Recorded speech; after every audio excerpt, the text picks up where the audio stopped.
ফৰাসী কবি ফ্ৰাঁসোয়া ভিউৰ বেলেৰ of things known and unknown কবিতাটোৰ অসমীয়া অনুবাদক হোমেন বৰগোহাঁই।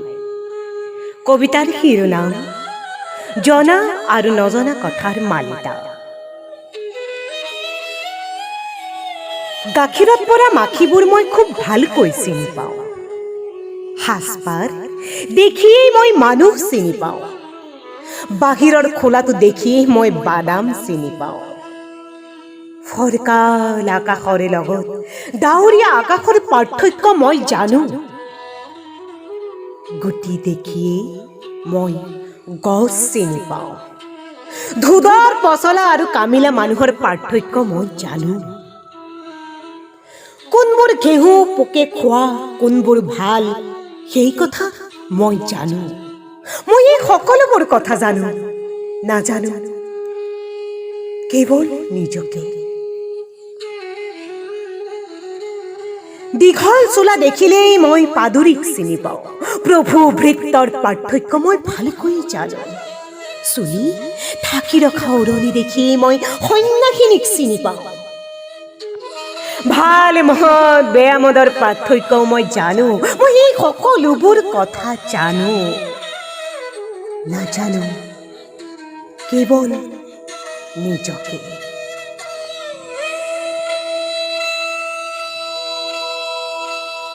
ঘোঁৰা আৰু গাধৰ পাৰ্থক্য মই জানো। কোনে কিমান বোজা বব পাৰে সেই কথা মই জানো। ব্ৰিয়েটিছ আৰু বেল দুয়োকে মই জানো। পিতাৰৰ সিংহাসনৰ ক্ষমতা মই জানো। এই সকলো কথা মই জানো, নাজানো কেৱল নিজকে।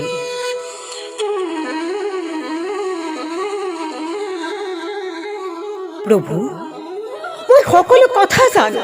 শকত আৰু চেৰেলা, হেতা আৰু তেজগুৰা এই সকলো কথা জানো। জানো আমাৰ সকলো যাতনাৰ উৰ পেলোৱা মৰণৰ কথাও মই জানো। এই সকলোবোৰ কথা মই জানো, নাজানো কেৱল নিজকে। ধন্যবাদ।